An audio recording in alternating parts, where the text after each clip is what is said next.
Bonjour à tous. Aujourd'hui, nous allons voir comment et pourquoi l'Empire romain a dévalué sa monnaie.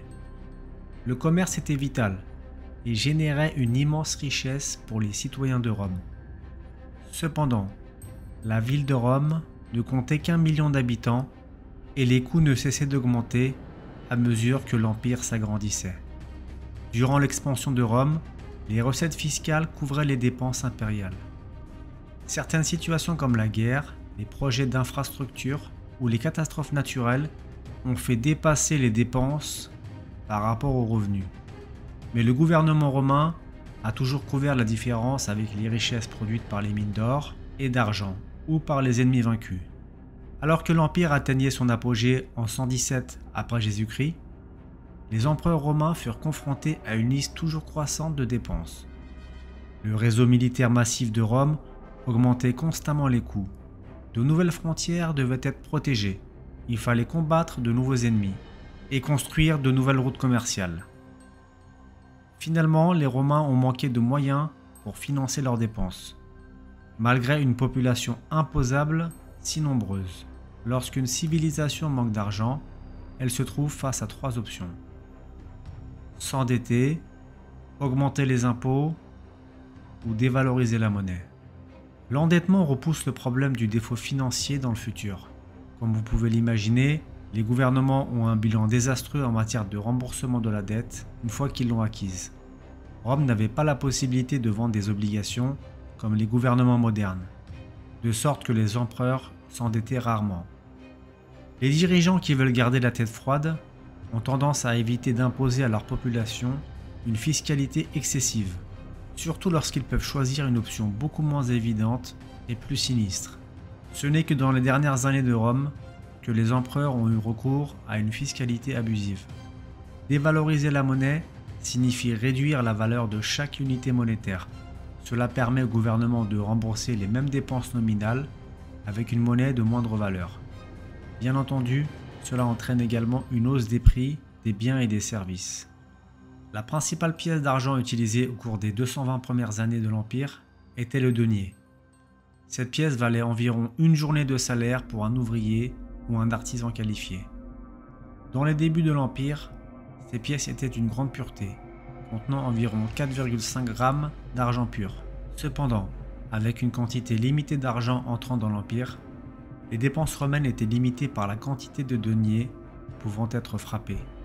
Cela rendait difficile le financement des projets favoris des empereurs. Comment financer la guerre, les thermes, les palais ou les cirques les plus récents? Les autorités romaines ont trouvé un moyen de contourner ce problème. En diminuant la pureté de leur monnaie, ils ont pu fabriquer davantage de pièces en argent avec la même valeur nominale. Avec davantage de pièces en circulation, le gouvernement pouvait dépenser plus. Ainsi, la teneur en argent a diminué au fil des années. À l'époque de Marc Aurèle, le denier ne contenait qu'environ 75% d'argent. Caracalla a essayé une autre méthode d'avilissement. Il a introduit le double denier, qui valait 2 fois le denier en valeur nominale. Cependant, son poids n'était que de 1,5 denier. À l'époque de Gallian, des pièces contenaient à peine 5% d'argent. Chaque pièce était constituée d'un noyau de bronze, recouvert d'une fine couche d'argent. La brillance s'est rapidement dissipée pour révéler la supercherie. Cela a détruit la confiance du public dans la monnaie romaine. Les véritables effets de l'avilissement ont mis du temps à se matérialiser. L'ajout de pièces de moins bonne qualité en circulation n'a pas contribué à accroître la prospérité. Cela a simplement transféré la richesse des gens et cela signifiait qu'il fallait davantage de pièces pour payer les biens et les services. L'inflation a drainé les richesses de 99% de la société et les a concentrées entre les mains de quelques élites. À mesure que la qualité des pièces diminuait, les soldats exigeaient des salaires plus élevés. Caracalla a augmenté la solde des soldats de 50% vers 210 après Jésus-Christ. En 265 après Jésus-Christ, alors qu'il ne restait plus que 0,5% d'argent dans un denier, les prix montèrent en flèche de 1000% dans tout l'Empire romain. Face à la montée en flèche des coûts logistiques et administratifs, et à l'absence de métaux précieux à piller chez les ennemis, les Romains prélevaient de plus en plus d'impôts sur le peuple pour soutenir l'Empire. L'hyperinflation, la hausse des impôts et l'argent sans valeur ont créé un trio qui a dissous une grande partie du commerce de Rome. L'économie était paralysée. À la fin du IIIe siècle, tout commerce restant était essentiellement local, utilisant des méthodes de troc inefficaces au lieu de tout moyen d'échange significatif. Durant la crise du IIIe siècle, il y aurait eu plus de 50 empereurs. La plupart d'entre eux ont été assassinés ou tués au combat. Les guerres civiles constantes rendaient les frontières de l'Empire vulnérables. Les réseaux commerciaux se sont désintégrés et ses activités étaient devenues trop dangereuses. Au cours de son règne au début du IVe siècle, Constantin le Grand entame le processus de construction d'un nouvel empire. En 312 après Jésus-Christ, il introduisit la pièce d'or solidus, dans le but de rétablir la confiance dans la monnaie.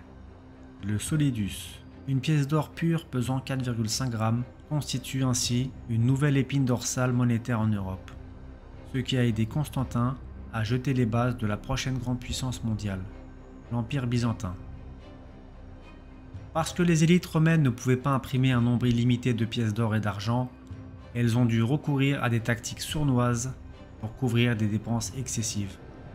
Dans les économies modernes, les banques centrales ont beaucoup plus de facilité à dévaloriser leur monnaie. Les gouvernements modernes dépensent perpétuellement plus qu'ils ne gagnent, tout comme les empereurs d'autrefois. Ils doivent ainsi dévaloriser davantage la monnaie pour payer les dettes de leurs prédécesseurs. Depuis la création de la réserve fédérale en 1913, le dollar américain a perdu plus de 98% de son pouvoir d'achat. Les épisodes hyperinflationnistes comme ceux du début de l'Union soviétique, de l'Allemagne après la Première Guerre mondiale et du Zimbabwe en 2007 proviennent généralement d'une combinaison d'impressions monétaires excessives et d'autres facteurs politiques tels que la guerre et la corruption. Rome n'a pas été la première ni la dernière à semer les graines du déclin économique avec une transition de l'argent dur à l'argent facile. Merci d'avoir suivi cette vidéo, à très bientôt.